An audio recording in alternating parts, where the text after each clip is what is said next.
ISF এর সঙ্গে তো আলোচনা চলছে। আইএসএফ এর সঙ্গে অবশ্যই আলোচনা চলা উচিত। এবারে ইস্পাতের মতন আসবো এবং এমনভাবে আসবো যে তৃণমূল এবং বিজেপিকে একসাথে আমরা শেষ করতে পারি। সেই তৃণমূল আর বিজেপি অলিখিত জোটে আছে। বিজেপির হয়ে পশ্চিমবাংলায় কাজ করবে তৃণমূল। আমাদের জোট করবার কারণ রাজনৈতিক, নীতিগত। বিজেপির সমর্থন নিয়ে এসে মুখ্যমন্ত্রী হতে চায়, বামপন্থীরা তার পাশে দাঁড়াতে পারবে সেটা প্রশ্নচিহ্নের মুখে রয়েছে।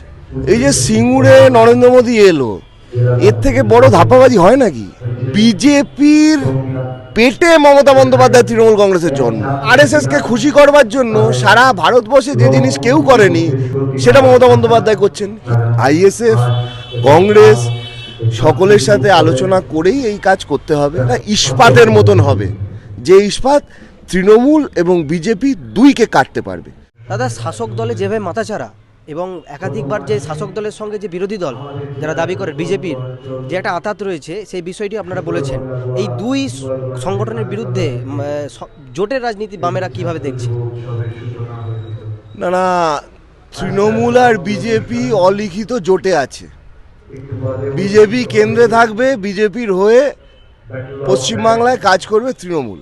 আরএসএস এর নিদান এটাই। পশ্চিমবাংলার সাধারণ মানুষের কাছে এটা আজকে জলের মতন পরিষ্কার। আমরা জোট শুধু ভোটের জন্য করি না।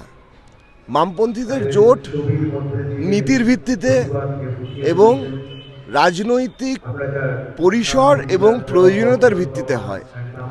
আমরা চাইছি পশ্চিমবাংলার মাটিতে সকল ধর্মনিরপেক্ষ শক্তিকে এক জায়গায় করতে।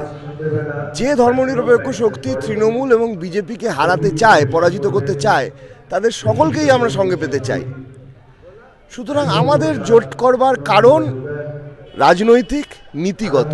পশ্চিমবাংলার মাটিকে ধর্মকে ব্যবহার করে মেরুকরণ করবার ক্ষেত্রে যে ভূমিকা পশ্চিমবাংলায় তৃণমূল এবং বিজেপি নিচ্ছে, তার বিরুদ্ধে বৃহত্তর ঐক্য আমরা গড়তে চাই এবং সেই লক্ষ্যেই আমরা এগোবো। ইতিমধ্যে আইএসএফের যে প্রতিষ্ঠা দিবসের দিন নওশাদ সিদ্দিকী তিনি বললেন যে তিনি বামেদের সঙ্গে কথাবার্তা তার একটাভাবে হয়েছে এবং জোটের জন্য তিনি আহ্বান করেছেন। আইএসএফের যিনি চেয়ারম্যান তিনি তো আলামুদ্দিনের মিটিংও করেছিলেন বামেদের সাথে। কি হয়েছিল সেই মিটিং এবং আইএসএফের সঙ্গে আপনাদের পরবর্তী কী ধারণা? না, আইএসএফ এর সঙ্গে তো আলোচনা চলছে। আইএসএফ এর সঙ্গে অবশ্যই আলোচনা চলা উচিত এবং স্বাভাবিক নিয়মেই আইএসএফ এর সঙ্গে আমাদের যুক্ত হওয়া উচিত। কারণ আমরাও মনে করি তৃণমূল এবং বিজেপিকে হারানোর প্রয়োজনীয়তা রয়েছে। আইএসএফও ঘোষিতভাবে তৃণমূল এবং বিজেপির বিরুদ্ধে। সুতরাং যদি দুটো রাজনৈতিক শক্তি ধর্ম নিরপেক্ষতাকে মেনে তৃণমূল এবং বিজেপির বিরুদ্ধে একজোট হতে চায়, একসাথে লড়াই করতে চায়, তাহলে তাদের তো এই নির্বাচনে কাছাকাছি আসবার কথা এবং তারা আসবেও।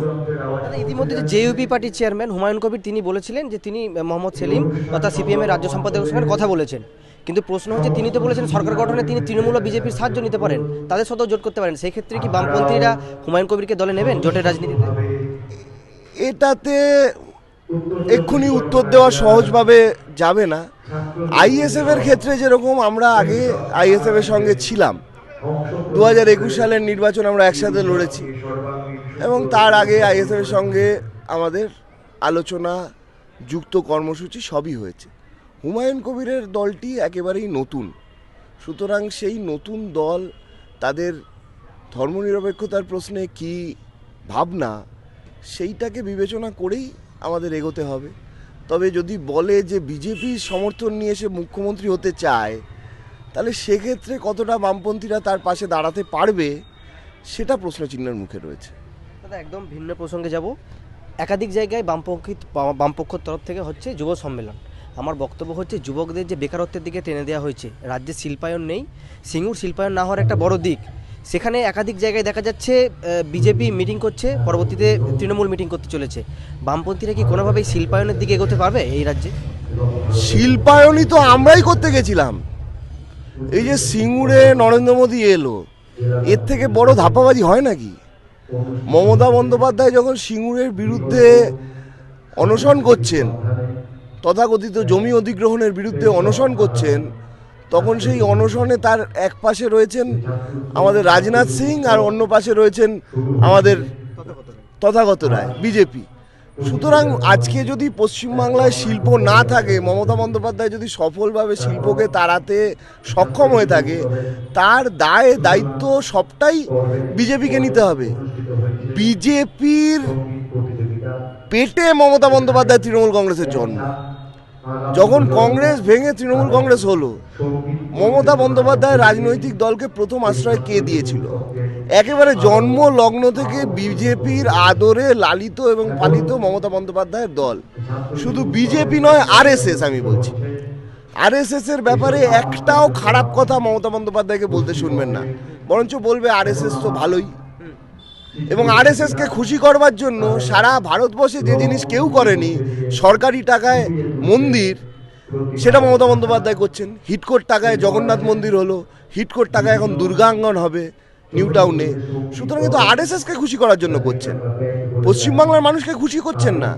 দুর্গা ঠাকুরকে পশ্চিমবাংলার মানুষ আদি অনন্তকাল ধরে উপাসনা করে, সেটা করতে সরকারি টাকা লাগে না, মনের ভক্তি লাগে। আর 10টা লোক একসাথে মিলে বারোয়ারি দুর্গা পুজো করে। এতে কোনো সরকারি অনুদানও ছিল না, কোনো প্রয়োজনও ছিল না। হাজার হাজার বছর ধরে দুর্গা পুজো হতো। সেই জায়গায় সরকারি টাকা দিয়ে এইটা করা, আর সরকারের কোটি কোটি টাকার ঋণ, সেই ঋণের টাকায় দুর্গা আঙ্গন হবে, আর সেই কাজে সরকারকে যুক্ত করে দেওয়া, এ তো ঠিক জিনিস হচ্ছে না। দাদা একদম, আমি প্রথমেই যেটা বলেছিলাম, জোটের রাজনীতি, জোট করতে হলে তা অবিলম্বে করা দরকার। কারণ নির্বাচন অতি শীঘ্রই, জোটেতে যদি সেইভাবে যদি বর্তমানে না করাই অবিলম্বে, তাহলে ভোটারদের একটা বিভ্রান্তির মধ্যে পড়তে পারে। সেই বিষয়ে বামপন্থীরা কতটা এগোচ্ছে? অবশ্যই জোট যত দ্রুত করে প্রার্থী ঘোষণা করে দেওয়া এবং নির্বাচনী প্রচারে নেমে যাওয়া, এটা খুবই প্রয়োজন, খুবই প্রয়োজন। এবং আমি আশা করব এটা খুবই দ্রুততার সাথে হয়ে যাবে। আইএসএফ, কংগ্রেস সকলের সাথে আলোচনা করেই এই কাজ করতে হবে। এখন একটা জিনিস বুঝবেন যে জোটের বিশেষ বিষয়টা এরকম যে কখনোই এক হাতে তালি বাজে না। তাহলে বামপন্থীরা 100 ভাগ চাইছে, কিন্তু তারপরেও যদি কোনো জায়গায় আমাদের চাওয়া বা আমাদের মানে আন্তরিকতায় কোনো খামতি নেই, কিন্তু তারপরেও যদি কোথাও কোনো ছোট ইস্যু থাকে, তাহলে সেই সমস্যাগুলোকে রিজলভ করেই আমাদের এই লড়াইতে নামা উচিত বলে আমরা মনে করি। তাতে 2-4 দিন দেরি হলে হোক, কিন্তু নামবো যখন, তখন এমনভাবে নামবো যে সেটা ইস্পাতের মতন হবে, যে ইস্পাত তৃণমূল এবং বিজেপি দুইকে কাটতে পারবে। সুতরাং আমাদের নিজেদের তৈরি করা, নিজেদেরকে একজোট করার যে কাজ, সে কাজ চলছে, পর্দার পেছনে চলছে। পর্দার সামনে যখন আমরা আসব, তখন একেবারে ইস্পাতের মতন আসব, এবং এমনভাবে আসব যে তৃণমূল এবং বিজেপিকে একসাথে আমরা শেষ করতে পারি। সেই শক্তি নিয়ে আমরা ঐক্যবদ্ধ হতে চাইছি।